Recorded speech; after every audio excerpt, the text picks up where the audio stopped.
Class action lawsuit filed on behalf of interns at David Letterman's The Late Show. A former intern on David Letterman's The Late Show is alleging the company violated minimum wage and labor laws.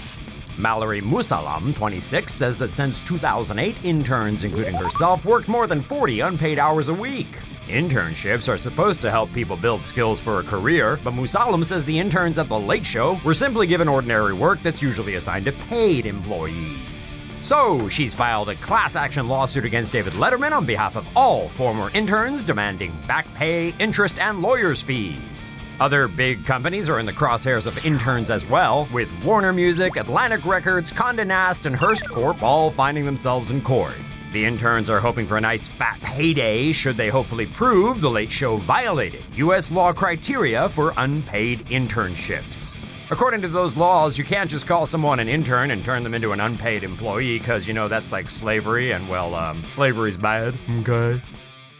Get the TomoNews mobile phone app, uncut and uncensored. Search for TomoNews in the Apple App Store or Google Play, or see the links in the description of this video.